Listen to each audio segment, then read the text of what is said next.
Steve, I'm gonna go ahead and I'll do this for you, and you don't have to send me the picture of your agreement until afterwards. So if you've spent pretty much any time on the internet over the last few years, you've probably heard this sound. I told you not to use that language around me, okay? Do not redeem!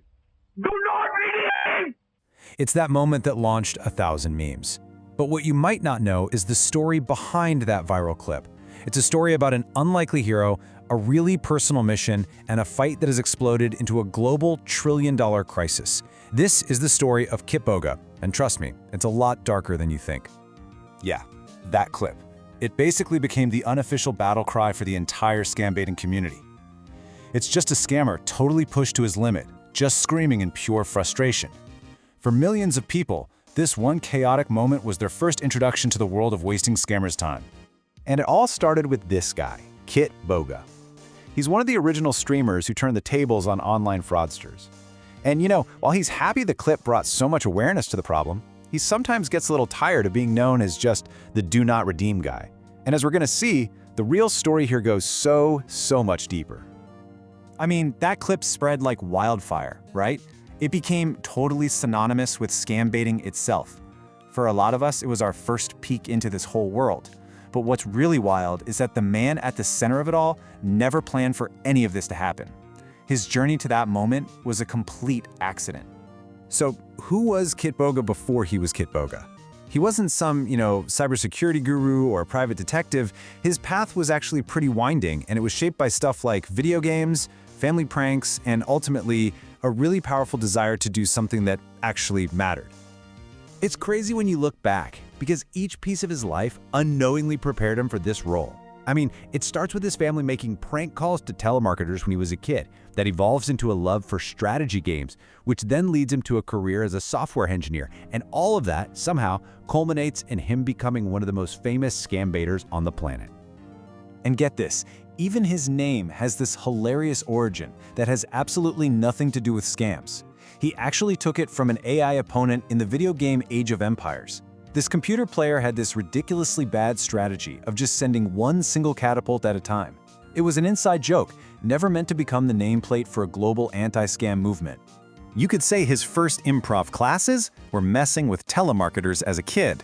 His dad would put them on speakerphone and at one point just yelled, "Give me that knife!" completely out of context, just to see how they'd react.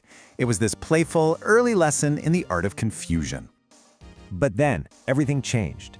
The fun and games turned deadly serious when he saw his own grandmother, who had dementia, being targeted by these super aggressive salespeople. He realized she would 100% fall for a tech support scam.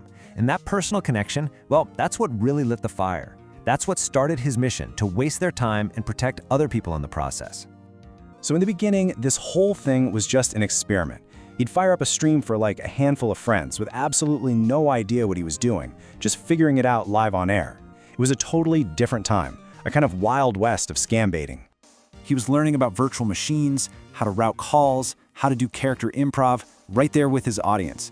And that raw, unpredictable energy is what really drew people in.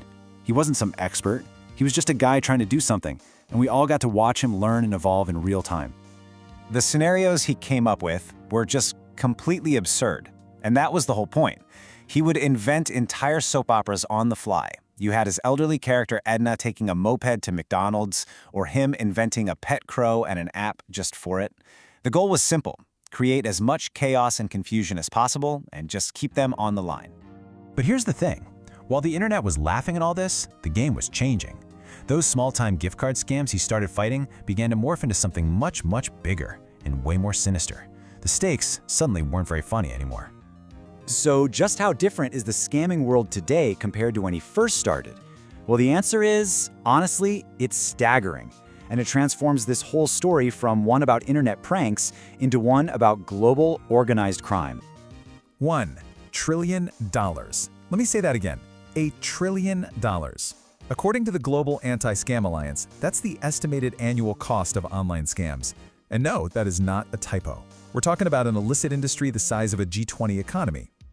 Just look at the contrast between then and now. It is night and day. Scams used to be about tricking someone out of a $500 gift card. Now, Now they are about draining people's entire life savings, their 401ks. The people behind this aren't small-time crooks anymore.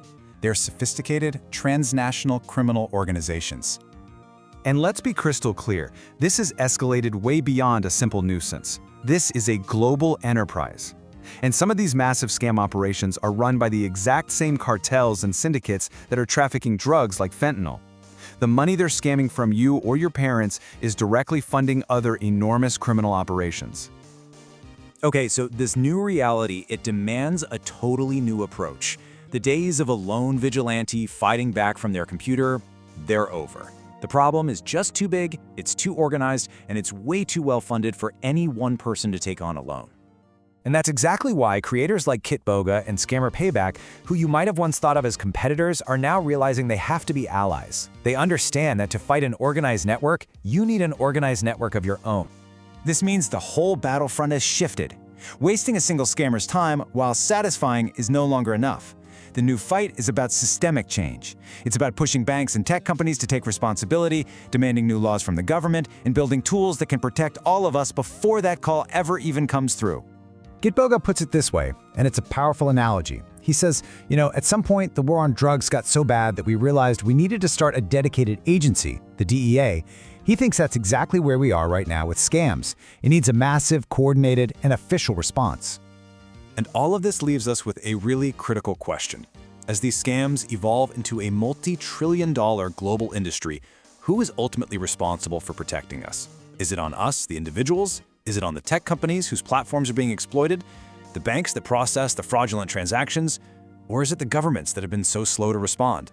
The answer, it seems, is all of the above. And the real fight is just getting started.